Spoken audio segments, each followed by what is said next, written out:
Have you left the narcissist in your life, but you don't know how to define yourself anymore because your whole life was defined by them? Perhaps you are feeling stuck or haunted by memories. The narcissist may not be stealing from you physically anymore, but perhaps they are still stealing from you in your head. So how do you cope with that?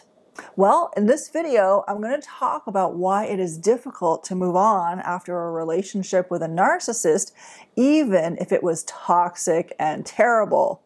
And I'm also going to talk about 3 things you can do to accelerate your healing and recover your identity.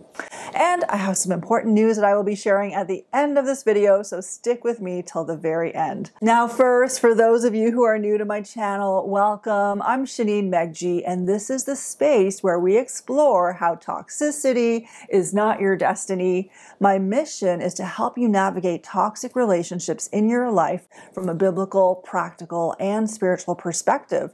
So if you'd like to receive regular content from me on this subject, click that subscribe button and remember to click on the bell so that you can get the alerts, because every week I will be empowering you with videos that provide you insights and guidance on how to navigate narcissistic relationships. So without further ado, let's dive into the subject. Breaking free from a relationship with a covert narcissist is a complex process, unlike other types of relationships, because it affects you on a physical, cellular level and also on an emotional, psychological, and spiritual level.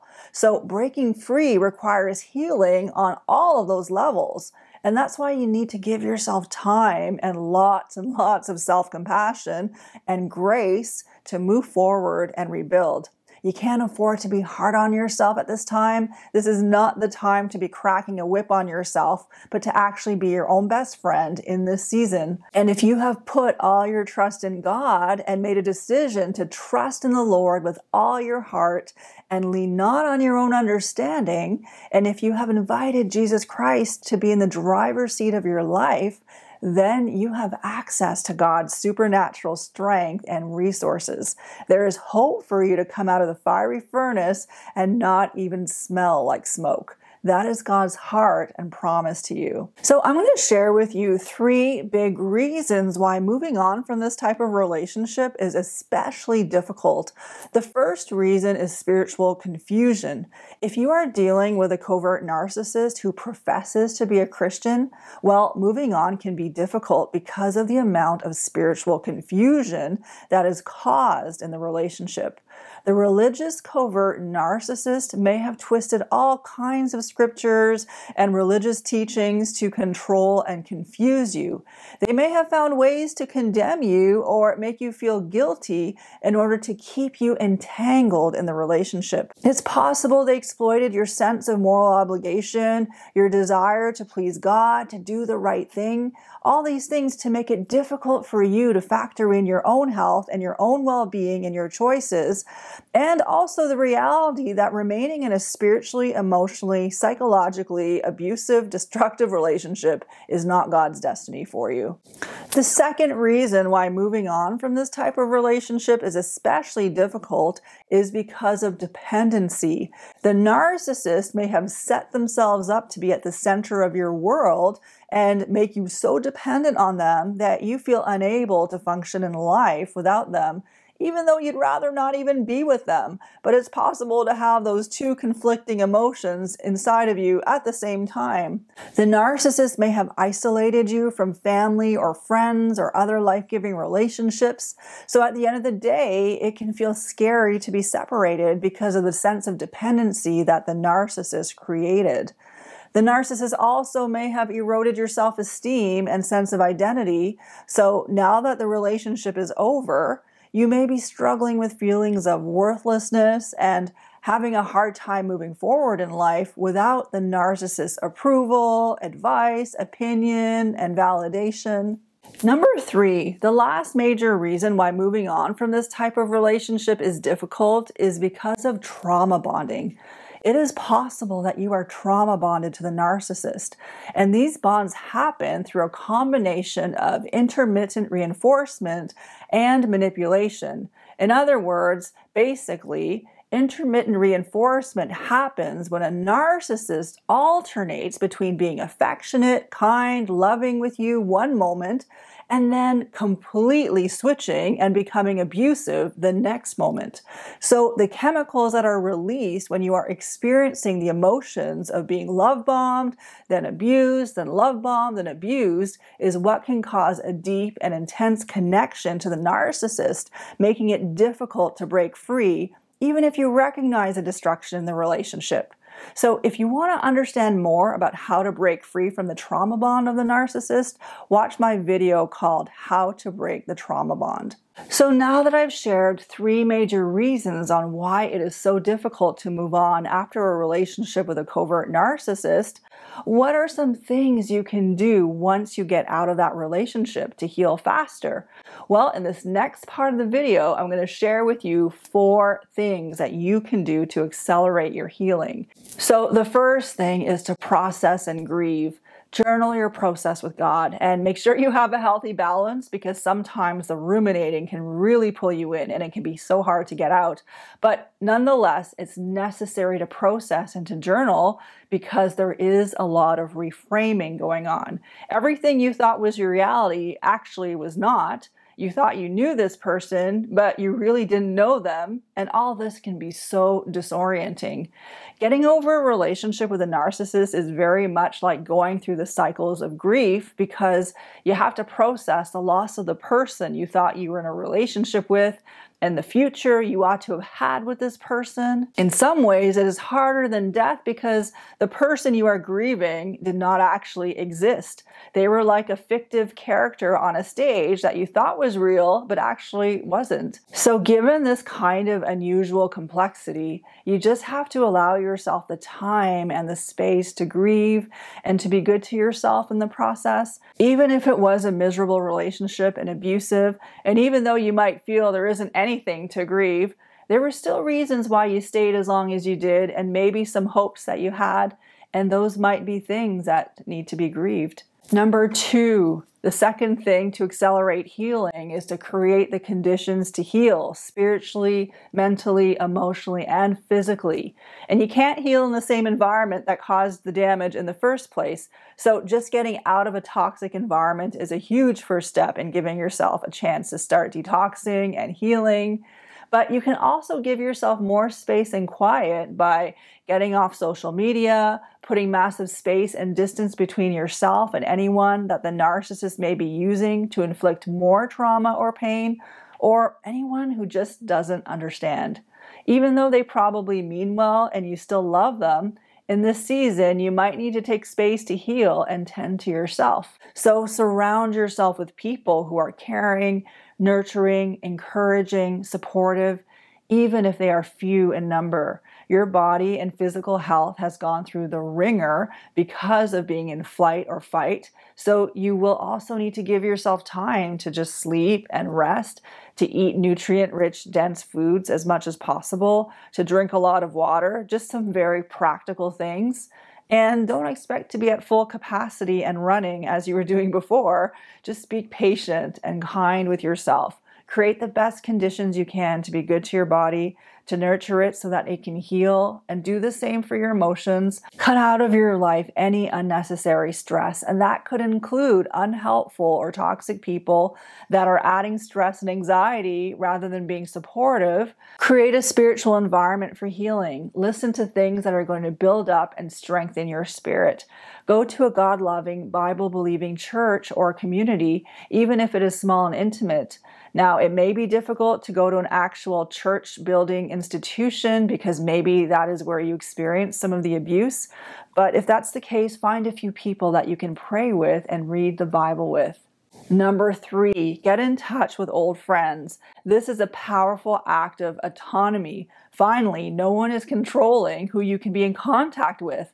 And old friends tend to know us for who we were and not who we shrank to be. They know who we were when we weren't pretending or trying to please someone else. They knew us before we started diminishing ourselves. It can be scary because it could mean asking forgiveness, and this is not especially easy. Your connections with old friends might have to start with an apology, but if they are open, Asking them to remind you who you once were can be an interesting exercise. Also, I would encourage you to make new friends. We can't know ourselves or God very well in isolation. As the scriptures say, it is not good to cease meeting together. So putting ourselves back in a social context can be a powerful accelerator of healing. Granted, we have to be careful who we choose, and there are a lot of complexities, so it's totally okay to take your time and proceed with caution. Because we've been shut down for such a long time, we have to be careful about how much we share and what we share, with whom we share, but we have to start somewhere. Old friends can help recover parts of ourselves that we feel we may have lost. They can call those parts back by their mere presence in our lives. And they know those parts of us that were diminished and repressed. Number 4, one of the most powerful tools in accelerating your healing is finding a coach who knows God and also understands narcissistic abuse. Someone who can help you get unstuck and get vision for moving forward. Inner healing programs also are a big help, as well as support groups. And sometimes we need an external force greater than ourselves to pull us out of the sadness, the inertia, and confusion, and help us to reconnect with the person God created us to be so that we can move forward with our lives. I would say that having a coach was the single most important thing for me. It was like a lifeline, actually. My progress revolved around that 1-hour phone call once a week. And from that, I was able to discover who I was as a separate person from the narcissist, and also to get courage to try something new, which was to begin making these videos and starting this YouTube channel. If I didn't have a coach walking alongside of me who was encouraging me to step into my purpose, I don't think I would have had the courage to start this work. I know many of you watching, your identity, gifts, talents, personality have been undermined by a narcissist or many narcissists for so long.